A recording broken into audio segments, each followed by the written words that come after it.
Hello and welcome to Property Question Time. I'm Stephen Galpin and this is a special international edition of the programme. Now with me today are Joanna Leggett, founder of Leggett Immobilier, French property specialist, and Linda Travella of Casa Travella, Italian property specialist. So we'll get right on, and the first question goes to Joanna. Joanna, I've seen an earlier Question Time programme that the use of virtual tours has increased significantly since the problems of COVID-19. I wonder, however, if the same applies in France, as I wish to commence my search for property there. My worry is that the plagiarism often practised by overseas agents, i.e. they claim to have direct instructions on certain properties when in fact they haven't. What are the panel's tips to avoid such a situation and the associated waste of time? Well, firstly, we've been using virtual tours for quite some time. If you bear in mind that France is an extremely popular tourist destination, and we have clients from Australia, South Africa, America, etc., who can't just fly over for the weekend to do a viewing. Going on for quite some time. I think the best thing to do would always be to choose a reputable agent that holds a mandate for the property, because you can't sell a mandate in France without a license. You need to have a license to sell property. For example, in the UK, you don't. It's not a licensed profession. You can set up an estate agency and become an estate agent. Where in France, you have to do a certain amount of training. You certainly have to have certain qualifications, etc., to hold this license. So if you're looking at buying through a virtual tour, which has become so much more popular, particularly through COVID-19, etc., and when we had the lockdown period, a lot of viewings were done by virtual tour. We do try to say that, if you can come and visit the property before you buy, it's always a good idea to make sure that you have that feeling that the house is right for you. But the world is changing, and I think that COVID could be around for quite a long time. Virtual tours may be the way it's going to go. We can do live virtual tours where you're actually in the house and you can ask questions of the agent. I know a lot of people have been using WhatsApp calls, etc.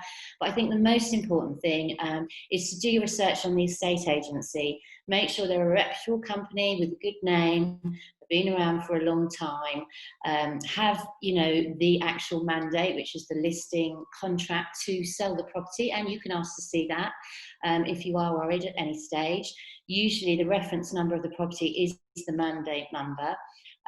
So really, I think France is quite a secure place to buy. As I said, you do have to be licensed. So I would just make sure that you do your research, get a really good agent, and then you really don't have anything to worry about. Thank you, Joanna. Joanna, just a point, are there any different types of virtual tours available? Yeah, there are lots of different types of virtual tours. As an agency, we obviously do drone videos, which is a recording from the sky, and we can go through the properties with this. So drone footage, a lot of agencies do use now. There are standard virtual tours, which is where you'd have a 360-degree camera. It takes a whole circular view of the room, from ceiling to the floor. And the benefit of that is obviously you can zoom in if there was a crack on the wall and zoom out, and you can ask questions. So that's become extremely popular. There are also now live virtual tours, whereby, those ones that we're talking about obviously recorded, but now with some of the new software that's about, for example, you could have a husband who was working in, I don't know, say Canada, the wife was working in London. You, the person in Canada, the person in London, and the agent can all go live onto the virtual tour viewing, and you can all ask questions. So you could actually do a physical walkthrough online into each room. You can talk about, what does that crack? Is that a bit of damp on the wall? What can you see through that window? So you're actually having such a live viewing with the agent.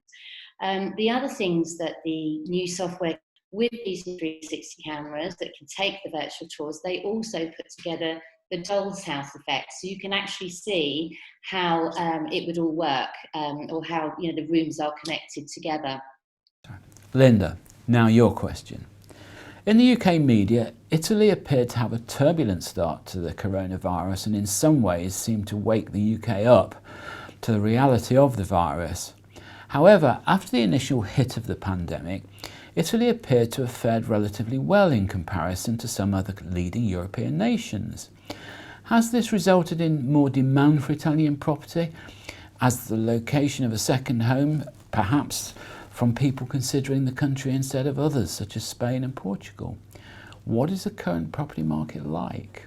The market's absolutely great, Stephen, to be honest. And yes, Italy struggled tremendously, but it's doing unbelievably well. We've actually been open for viewing since May. And unlike, say, Spain and Portugal and other countries, we haven't stopped viewing. So in other words, because there's no quarantine, people have continued to view. And who wouldn't want to go and view in Italy with its beauty, its culture? There's so much to do in every single region. So yes, demand is very high indeed. Linda, thank you for that. The coronavirus has meant people are starting to reevaluate their lives. We've heard some stories of people moving from the city to the country. Are you seeing people decide to move to Italy as a result of this kind of life revaluation? It certainly is, Stephen. Unbelievable that not only people are looking for second homes, but they're actually looking to take their primary residence, maybe keeping a small property here, perhaps in the UK. But it's quite surprising because we've seen certain areas, such as, for example, Lake Maggiore, Lake Como, and Puglia, where people are actually thinking of moving and staying there full time. And Tuscany is, as ever, popular. And for people who really are struggling a little bit with the viewing, who are a little bit nervous, we have been doing video viewings, and that's working very, very well. And in fact, I have sold some property on doing that very thing. So if people are nervous, we can do a live video viewing for them as well. And just finally, Linda, travel to Italy at the moment. I know you've recently been. How have you found that? Has it been difficult or problematic? It's actually quite easy. I was there myself last week. You have to wear a mask, obviously, in the airport and also when you arrive and fill in a form. But actually, when you're in Italy, I think what's really good about Italy, because right from the outset, they were very strict on their restrictions, if you like. And still now, you do have to wear a mask. If you're eating outside, it's fine. If you need to go to the bathroom, then you do have to put your mask on. And you have to wear a mask going around in the larger areas and cities. And also, for example, one thing very important for clients to realise, they do need their own car, because unlike before, when we could organise for them to be collected from their hotel or where they were staying, with COVID restrictions, obviously they have to actually follow whoever's showing them the property. So that's something to keep in mind, and a very important point for clients to know. Right, ladies, thank you very much indeed. That's all we've got time for in this half of the programme. Join me again after the break.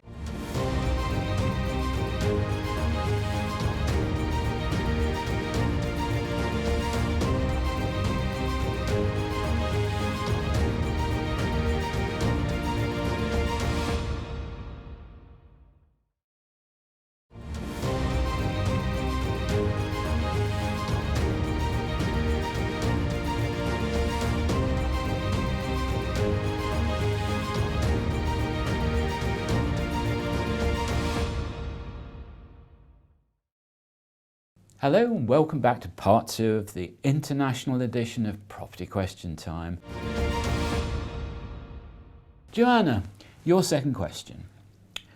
We're hoping to move to France full time this year, but the transition clock is ticking. So what's your advice? Is it to do it before the clock ticks down or wait till afterwards? So at the moment, obviously, if you're coming from the UK, we now have a quarantine in place, which doesn't help with the Brexit deadline. However, we have found that because a lot of clients are furloughed in the UK or working from home, they're quite happy to come and visit now, because we have a window between now and the end of October to get your offers in to be able to complete by the deadline of December the 31st. Now, that being said, it doesn't mean that if you don't purchase before December the 31st, you're not going to be able to, or you're not going to be able to live in France. Of course you can. People have been living in France before Europe. It's not just Brexit that's going to change that. We still don't know, if we leave with no deal, what those changes will be, whether that affects healthcare, etc., etc. What we do know is if you are living permanently in France by December the 31st, then you're entitled to all of the sort of things that we living in France already get. So there won't be as much paperwork to do. After December the 31st, there will be a lot more paperwork to do, and you'll have to apply for visas, etc., carte séjour, which is like a work permit, to live and work in France. However, if you haven't found a property by October, it doesn't necessarily mean that that's it, my dream's gone and I need to be here by December, because you can always rent.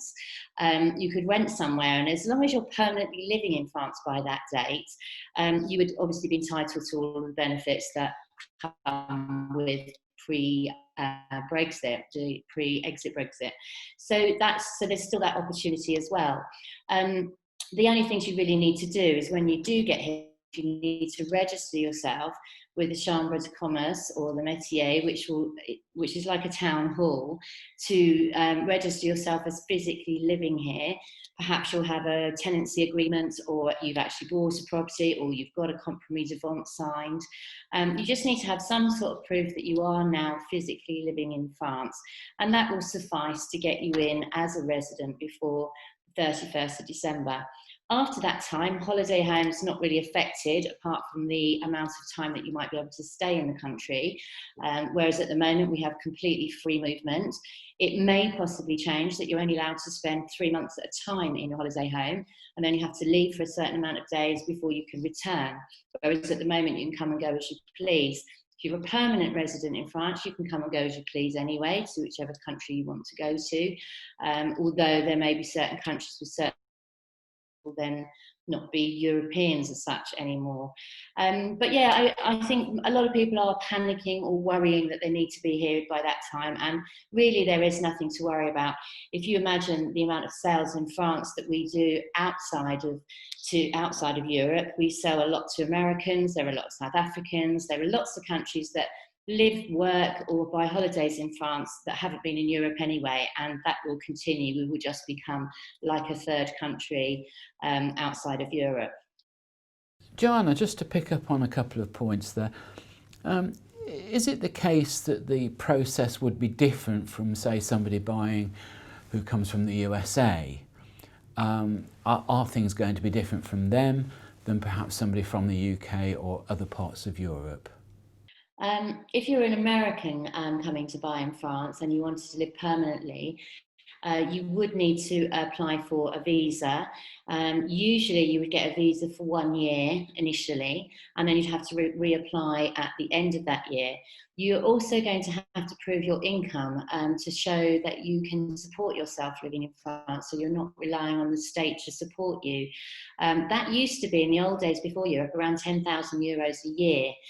We're expecting that to be around 15,000 a year now. So whether that's coming from a pension, from savings or whatever, you are going to have to prove one of the criteria that you will need to be able to apply for residency.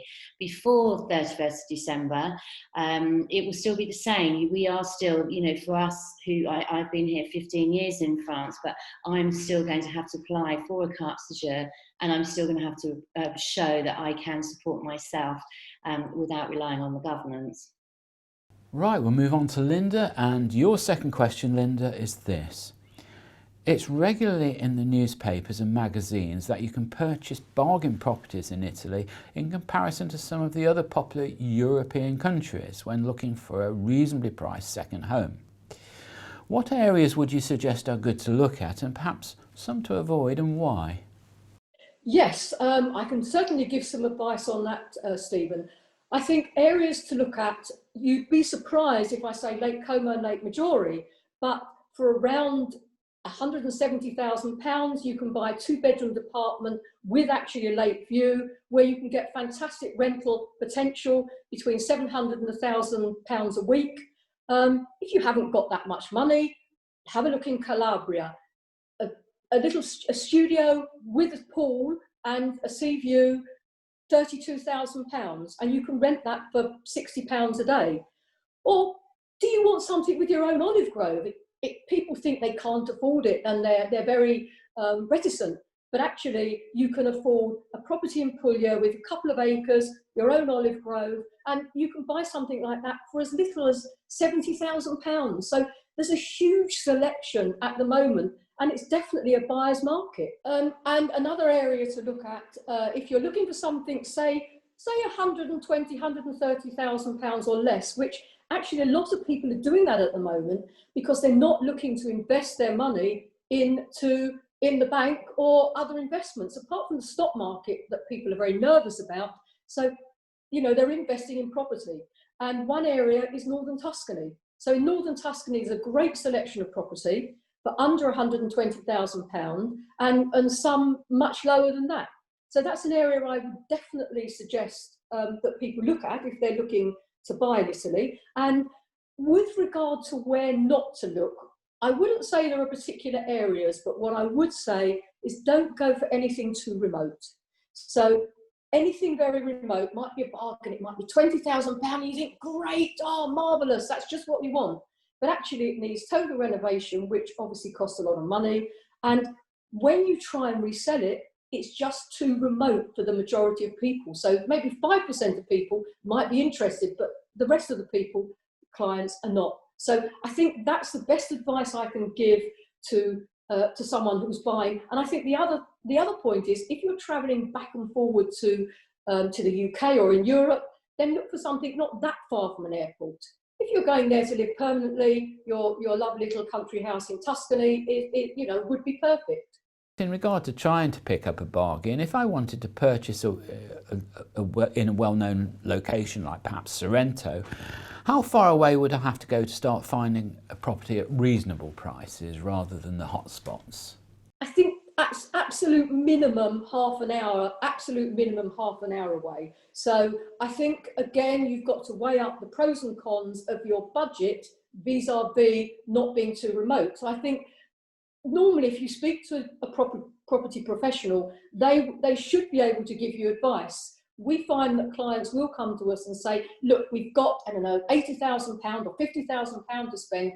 Where would you suggest? And they might say to me, well, actually, we like the south or we like the north, and then we can come up with suggestions. It's very easy to get taken in by a very cheap property that perhaps isn't the right one for you, but it might seem like it initially. So at least half an hour from a big, an area, as you say, such as Sorrento, would buy you something at a reasonable price, which could be a good buy. But again, take advice on it. We always recommend, whatever happens, that people take professional advice before they purchase anything. That's a very, very important point, Stephen, There we are, that's all we have time for today in this international episode of Property Question Time.